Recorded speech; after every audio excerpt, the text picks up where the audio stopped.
I found your child on the balcony, so I brought her here. In the middle of a freezing winter night, the doorbell rang. When I answered it, a police officer was standing there. I didn't understand what was happening. After all, my only daughter was sleeping beside me. The officer had him with a girl about 5 years old, her lips blue and shivering coldly. "She's not my child. I don't know this girl."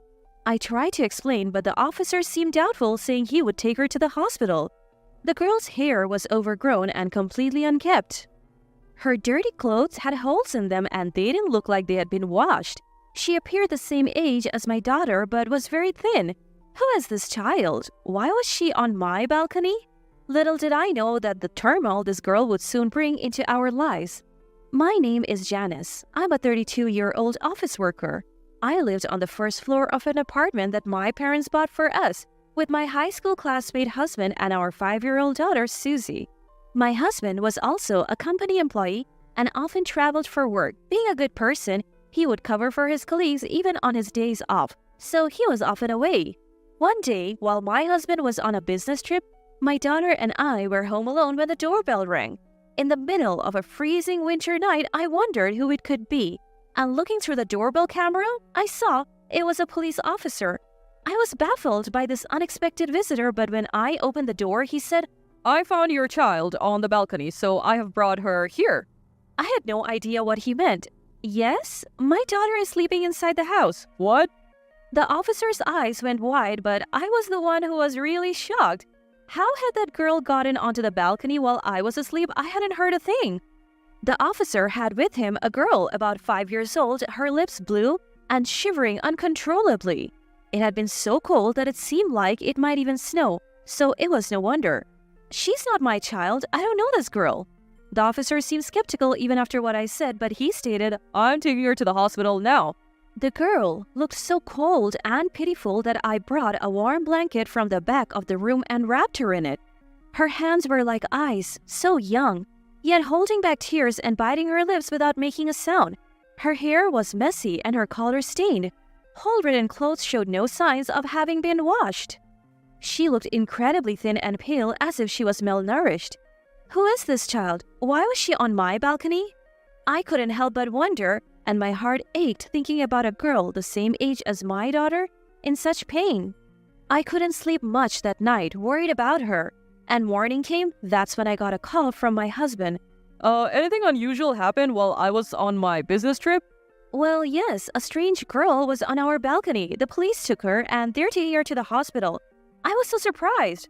Why didn't you take care of her yourself? What? But she's a stranger. What could I do? You're a mother too. You should have taken care of that little girl instead of handing her over to the police. Isn't it sad?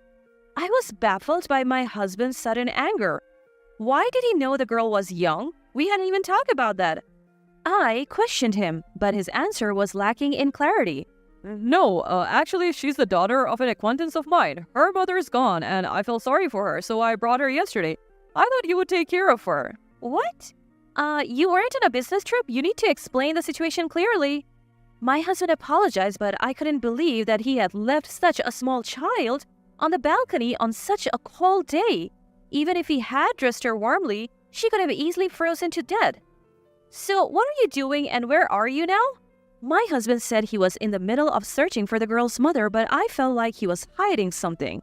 Later on, after returning from his business trip, my husband gave some explanation, picked up the girl from the police, and shockingly left her with me. Did you find her mother? What about her father? No, I haven't found them yet. The father, I don't know. So who's the acquaintance you mentioned? Well, that's just a casual acquaintance. Let's leave it at that. I'm going on another business trip soon. Wait a minute, what about this girl? My husband ignored my plea to stay and left, leaving the girl behind. I felt something was off about my husband's behavior, so I searched through his belongings and found something in the inner pocket of his suit. Shocked by the content, I quickly called my husband, but I couldn't get through to him. Suddenly, I noticed my daughter Susie and the little girl looking up at me anxiously. What's your name? Ashley? Ashley nervously answered in a small voice, told me she was the same age as my daughter, 5 years old. When I smiled gently at her, she looked at me with surprise, then laughed cheerfully, clutching her rumbling stomach. You must be hungry, right? Yes. I made Hawaiian plate lunches for my daughter and Ashley. They stared at the food in curiosity and then began to devour it. They ate so fast that their faces were covered in sauce. As I reached out to wipe her face with a tissue, Ashley quickly brought both hands to her head, covering it as if protecting herself. The motion gave me an uneasy feeling. "It's all right, I'm just going to wipe your mouth," I said gently. With a relieved expression, Ashley turned her face towards me, and after I wiped off the sauce, she began to eat her Hawaiian plate again. After finishing her meal and wearing a completely satisfied expression, it was time to do something about Ashley's dirty body. As I started to undress her for a quick shower, I involuntarily gasped at the sight of her body. What is this?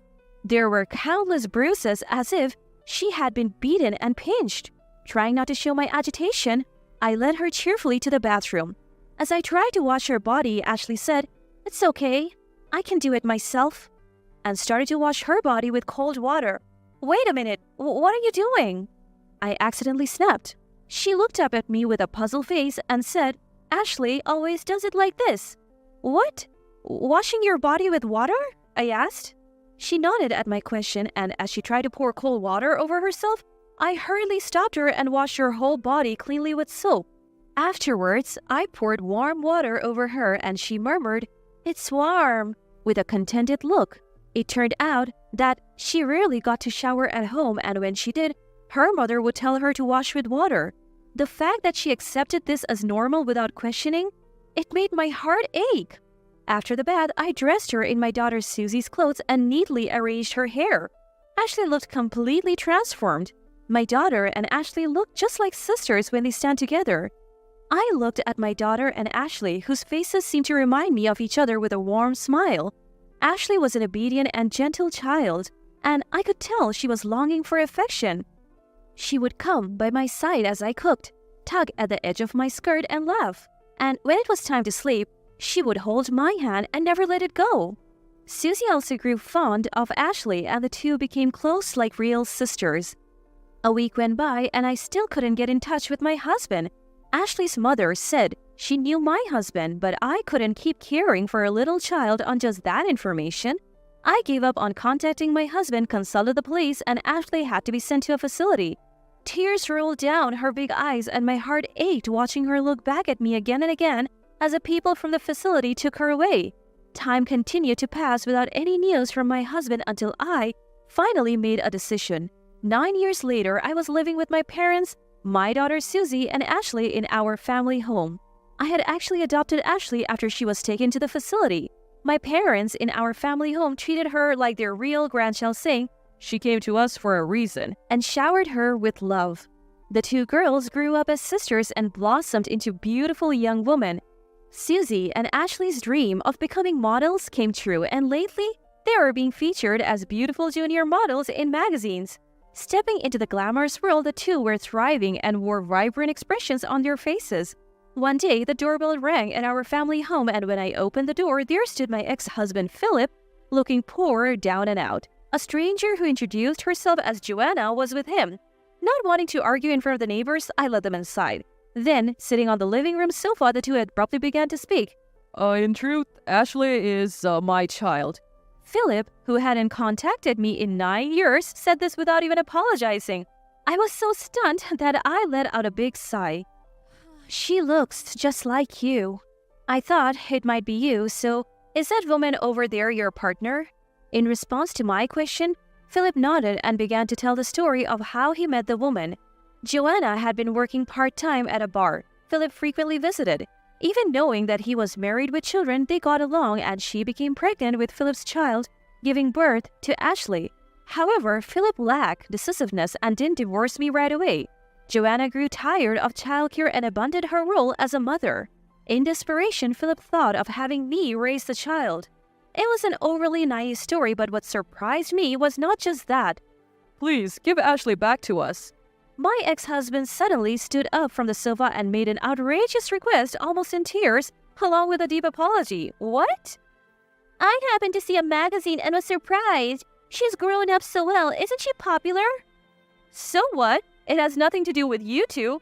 "But I am Ashley's real mother. You are just a fake after all." "How dare you say such a thing without contacting me all this time?" Then, Philip, who had been on his knees on the floor, grabbed my leg with a pathetic look on his face. We don't have any money and are in trouble. Ashley's our only hope. Give her back. How awful! You plan to make her work and live off her? No way! Well, what? You're using Ashley to make money, aren't you? That's not fair. Stop making false accusations. I'm saving the children's money on their banking cards. Ashley is my child too. I will never hand her over. Then, Joanna suddenly rises from the sofa, launching at me with an air of recklessness that sends shiver down my spine. What are you doing to my mom? Stop it. In the scene bursts Ashley, my daughter. She spreads her arms wide, blocking my path, and glares at Joanna. Ashley, you've grown so beautiful. Remember me? I'm your mom. Let's go home together. You're not my mother. Get out of this house now. Ashley broke down in tears, clinging to me. Although Ashley was very young at the time, it seems a faint memory of the terrible treatment she endured remains. Ashley, dear, that's just a misunderstanding on your part. See, you were so young back then. In response to her flimsy excuses, I produced a note and photograph that I had found in Philip's suit back then. The note read, I don't want to raise a child. I can't find Ashley cute. Get rid of her somewhere. If you won't marry me, let's run away together. And the photograph showed a young Ashley covered in bruises. I also had the hospital medical report, of course. Do you still claim to be her parents after seeing this? That's... You wanted to dump a child you didn't want to raise on me, did you? You made this precious child suffer such horrors. That was all Philip's doing. I didn't know anything about it. I was too young to raise a child. It was inevitable. But anyway, I'll take Ashley back now. Unfortunately, that's not going to happen. I have legally adopted Ashley, so I am her parent. Oh, what? That has to be a lie. The mention of the law quickly deflated Joanna's momentum.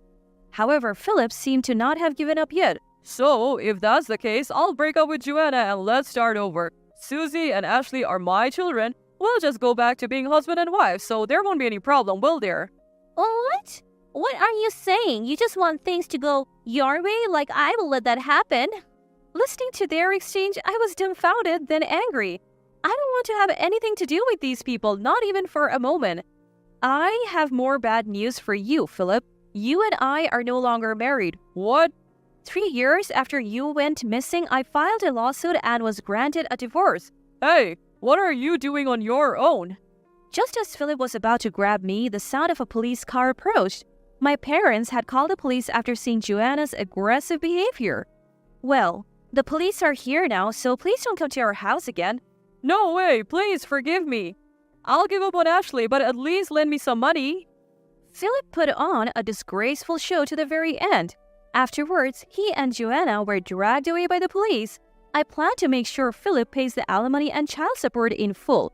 The two of them, cut off even from friends and family, will likely continue to struggle. Though there's been much turmoil, the little girl who once trembled in fear has grown splendidly. I will live happily with my parents and 2 loving daughters, looking forward to the future they speak of so full of dreams.